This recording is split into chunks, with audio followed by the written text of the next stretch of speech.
तशनगी बढ़कर हमारी।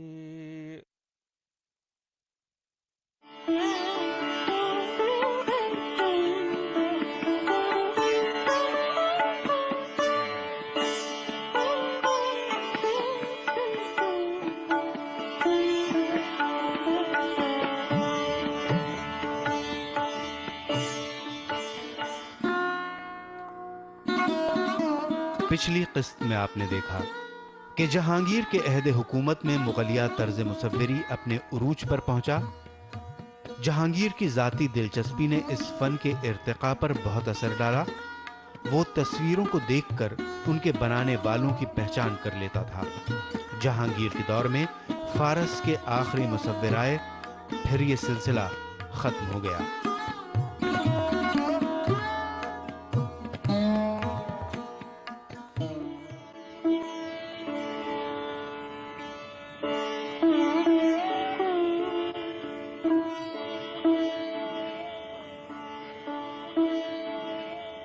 जहांगीर और उसके दरबार के पेंटरों के दरमियान जो गहरे राब्ते थे, वो उसके जानशीं शाहजहां से नहीं रहे।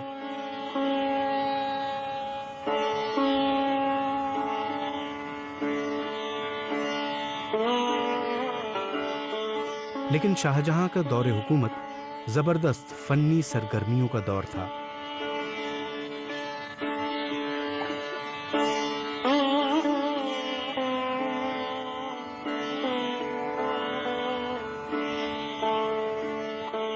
जहांगीर की तरह शाहजहां की सरपरस्ती सिर्फ पेंटिंग के फन तक महदूद नहीं थी, बल्कि तमाम फाइन आर्ट्स और अप्लाइड आर्ट्स के लिए थी, जिसकी वजह से तमाम फनून को फलने फूलने का मौका मिला।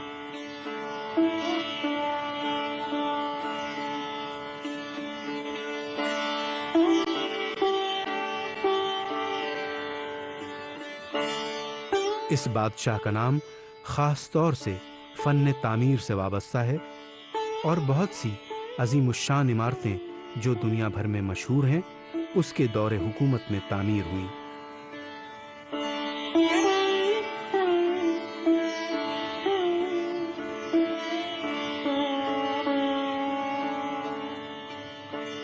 दिल्ली का किला, जिसके बनने के कुछ दिनों तक ही उसकी बादशाहत कायम रही, उसकी शाहाना अजमत की बेहतरीन यादगार है।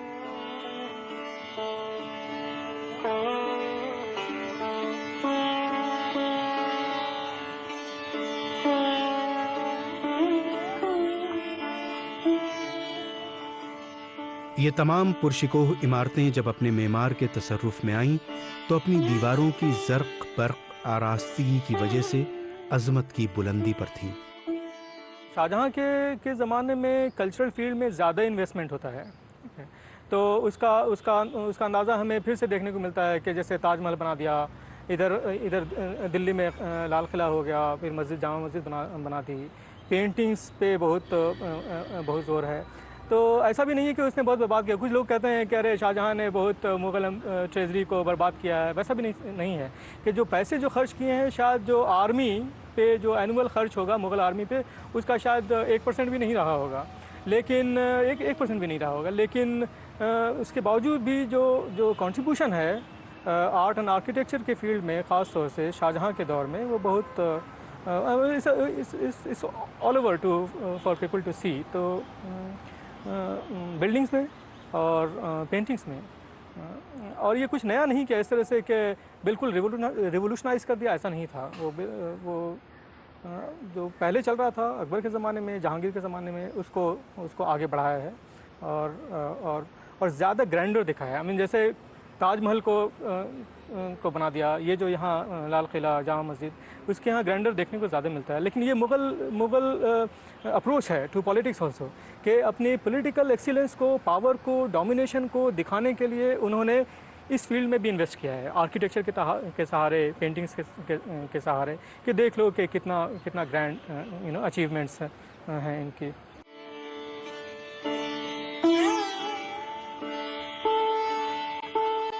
उसके दौर में कोई भी मिनिएचर मुकम्मल नहीं समझी जाती थी जब तक कि उसके हाशिए बेहतरीन ढंग से आरास्ता न हो।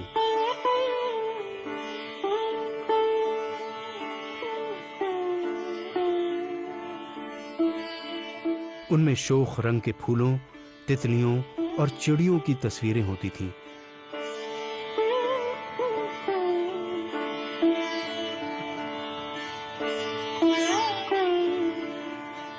तस्वीरों के हाशियों में फूल पत्तों के नक्शो-निगार के दरमियान इंसानों की खड़ी बैठी हुई हालत में तस्वीरें दिखाने का रिवाज आम था।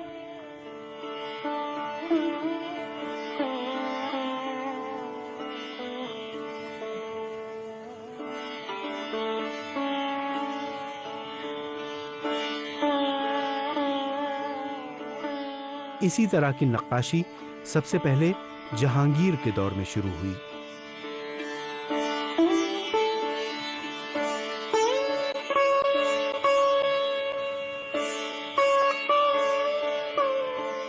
शाहजहां के दौरे हुकूमत में इस तरह की तस्वीरों को खुसूसी अहमियत हासिल हुई और बेशतर तस्वीरें इसी तरह की बनाई जाती थीं।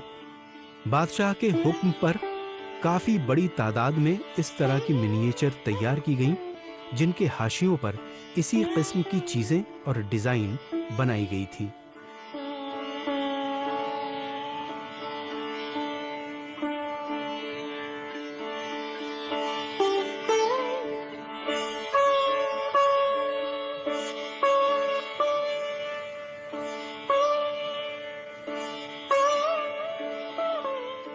ये वो वक्त था जब ताजमहल बना और मुगल सल्तनत अपने उरूज पर थी।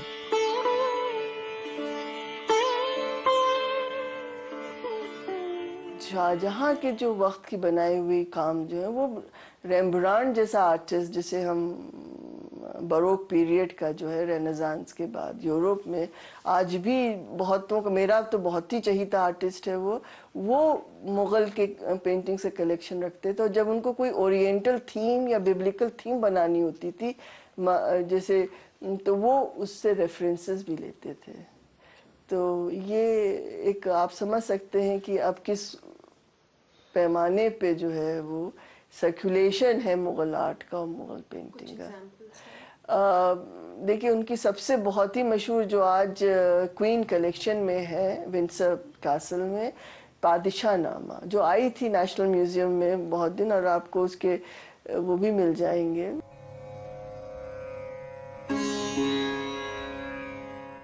उस वक्त के मिनिएचर आर्ट्स शाही मुगल खानदान के खाकों पर मुश्तमिल होते थे। इसके हिमायती इब्तिदाई दिनों से लेकर 17वीं सदी के वुस्त तक अकबर के ख्याल के परवरदा कौमी खाकों के एल्बम से मुतासिर थे।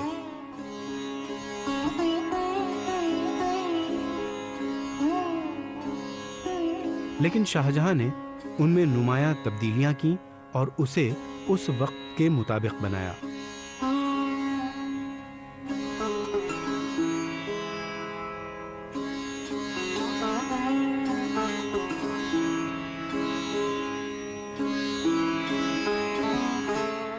उन तस्वीरों में तारीखी शख्सियतें सिर्फ तन्हा ही नहीं बल्कि इज्तिमाई तौर पर भी होती और उनके अहम ओहदेदारान हाशिए पर उनके चारों तरफ होते।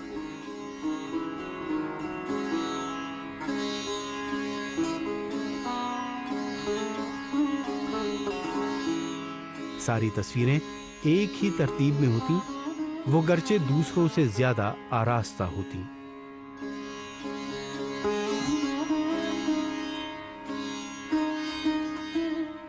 शाहजहां तो ज़्यादातर अपनी बिल्डिंग्स में उसका इंटरेस्ट आर्किटेक्चर में था, मगर शाहजहां बहुत अच्छा जेमोलॉजिस्ट था। जहांगीर ने अपने जहांगीरनामा में लिखा है कि मैं ये रूबी जो मेरी मदर ने मुझे दी है वो मैं शाहजहां को गिफ्ट कर रहा हूँ, सिर्फ इसलिए क्योंकि मैं जानता हूँ कि मेरा बेटा बहुत अच्छा जेमोलॉजिस्ट है। और आप देखो कि उसकी वो जेमोलॉजी की जो टेक्निक है वो आपको उसके सारे आर्किटेक्चर में दिखेगी, चाहे वो ताज का डेकोरेशन हो, चाहे वो रेड फोर्ट का हो, चाहे किसी का भी हो। रहा जहाँ तक शाहजहां का समय, शाहजहां के का पहला जो एक लगाव था वो आर्किटेक्चर से था, और दूसरे नंबर पर उसका जो लगाव था वो जेम्स वगैरह के सेटिंग पर, ऑर्नामेंट्स वगैरह के सेटिंग का बहुत ज़्यादा शौक था।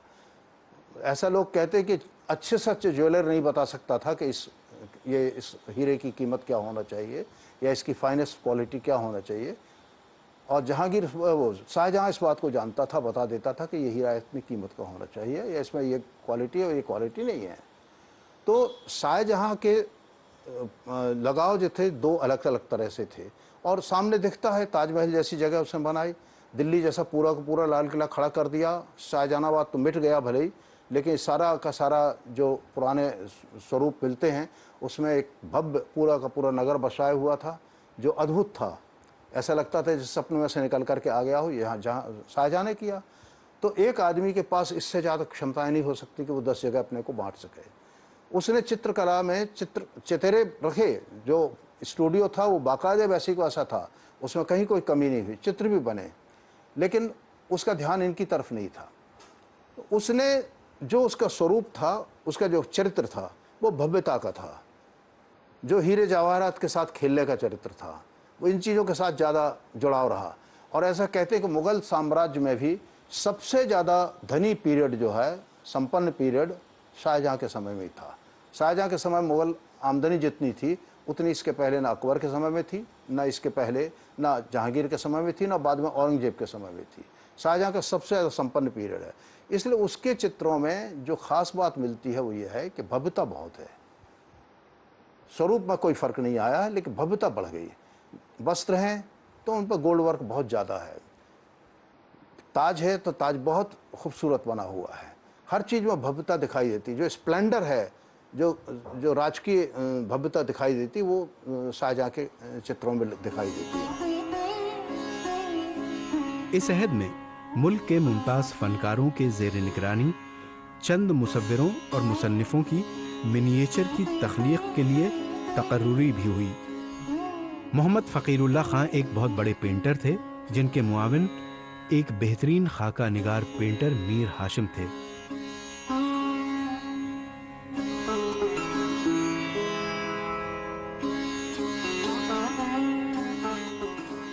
मोहम्मद फ़कीरुल्लाह खां का अहम काम निगरानी करना था और रंगारंग हाशियों के साथ खत्ताती और मुसव्विरी ख़ास तौर से मीर हाशिम और उसके दूसरे भाइयों ने की थी।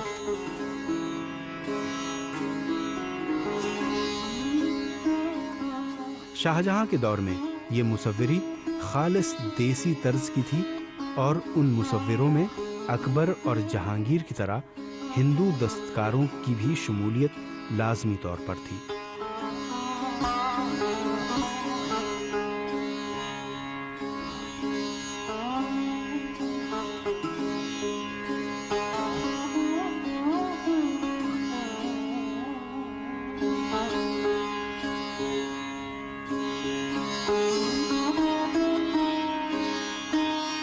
जिस तरह दीगर मुगल हुक्मरानों के यहाँ मुसफ्फिरों की भीड़ जमा रहती थी और उनकी सरपरस्ती पर मुनहसिर थी, शाहजहां ने उनमें से चंद माहिरीन को ही ज़ेरे मुलाजमत रखा।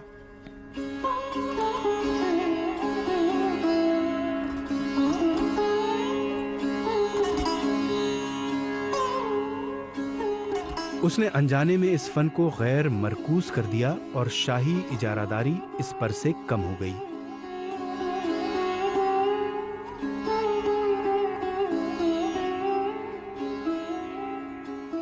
जो शाहजहां थे वो अपना जो रुतबा है, जो अपना एक बादशाह का जो एक दर्जा है, वो उसको दिखाने में, दर्शाने में बहुत शायद यकीन रखते थे। और क्योंकि वो भी एक बात आप खुद ही इस बात से सहमत रखती होंगी कि एक बात वो एक पॉलिटिकल टूल भी बन जाता है।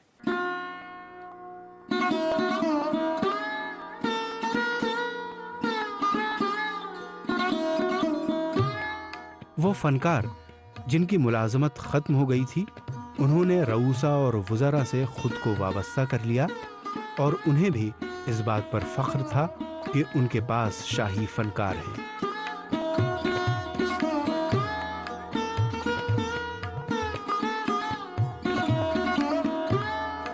अब ये सिर्फ शाही हवेलियों या मौसम गर्मा के घरों और बैठक खानों की सजावट के लिए ही महदूद नहीं रह गए थे, बल्कि इन अरकान शाही ने अपने घरों की दयारों को सजाने और अपने अहल खाना को लाफानी बनाने के लिए इन फनकारों को अपने यहाँ ज़ेर मुलाजमत रख लिया।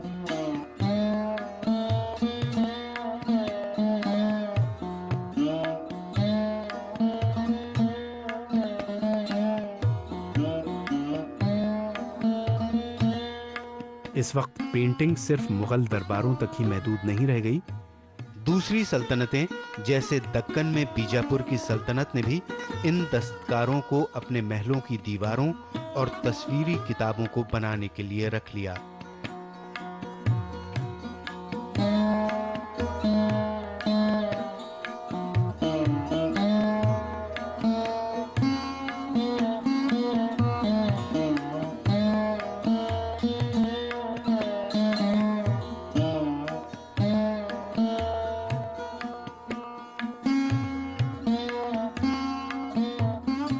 शाहजहां के आखिर दौर तक हालात से मजबूर होकर फनकार धीरे धीरे दो तबकों में बंट गए। एक तबका माहिरीन का था जिन्हें शाही सरपरस्ती हासिल थी, और दूसरा बड़ा तबका जो बहुत महारत भी नहीं रखता था, बगैर किसी सरपरस्ती के अपने हुनर को बरकरार रखने की जद्दोजहद कर रहा था।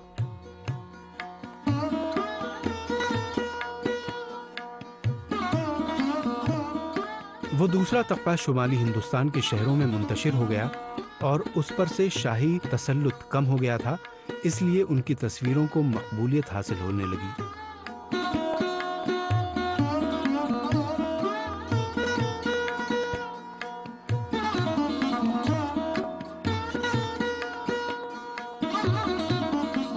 इससे ये मिनिएचर आर्ट धीरे धीरे तिजारती भी बन गया। दौलतमंद लोग इसे खरीद लेते। हरचंद के फनकारों को उनकी मेहनत के मुताबिक कीमत तो नहीं मिलती, लेकिन दौलतमंद लोग अपने मयार के मुताबिक जो मुआवजा तय करते वो उन्हें दे देते।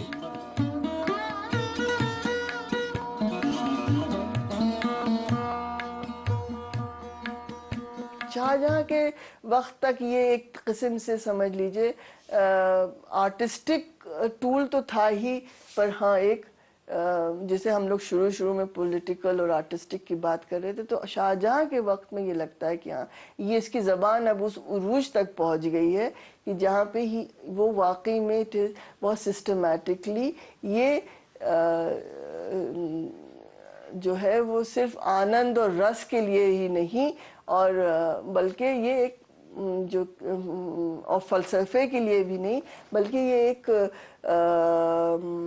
पॉलिटिकल टूल की तरह भी इस्तेमाल किया जा रहा है, just like public monuments, like public architecture.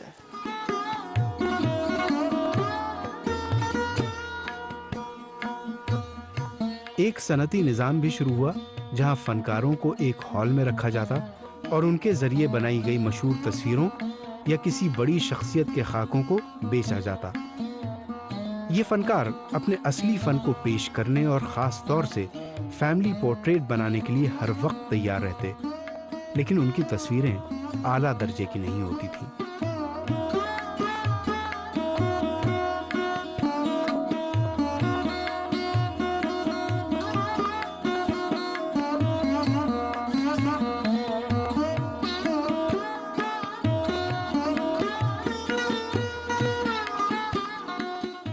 ये आर्ट बज़ाहिर असल से इतनी मुशाबहत रखते थे कि उनके ज़ाब्ता होने का इम्कान न था।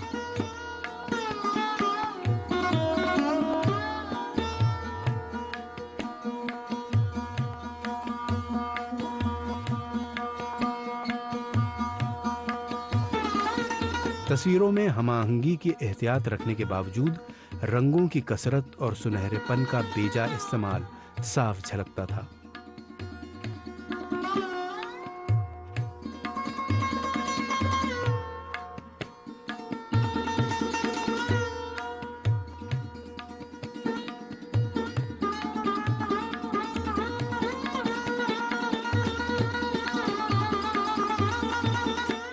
मौजू बहुत खूबसूरत होने के बावजूद अजूबा और गैर फितरी नज़र आता था। टेक्निक और ड्राइंग की क्वालिटी में तो रिवायती तर्ज और हुनरमंदी मलहूज होता, लेकिन रंगों का वाफिर इस्तेमाल और तफसीलात का इजाफा इसे काबिले दीद बनाता।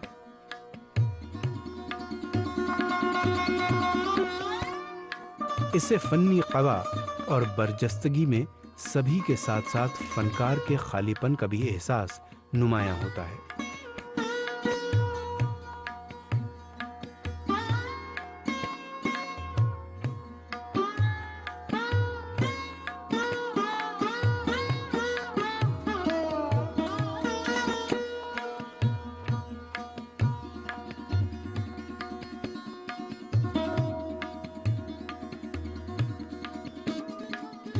तो इन तीनों का जो अगर पीरियड देखें तो अकबर का सिंपल बड़ा सहज आर्ट का स्वरूप था जिसमें इलस्ट्रेशन था।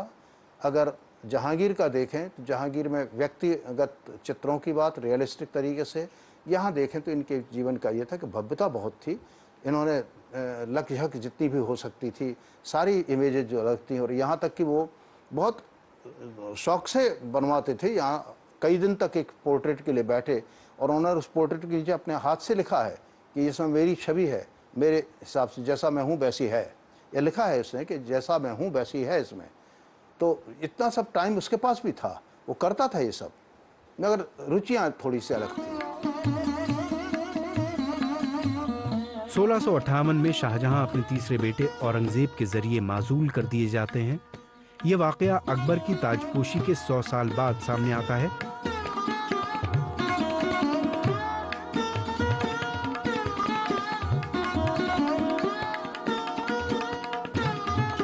यह 100 साल जो 16वीं सदी के वुस्त से 17वीं सदी के वुस्त तक है, इस अहद में मुगलिया दबिस्तान मुसव्वरी एक जिंदा फन की शक्ल में रही।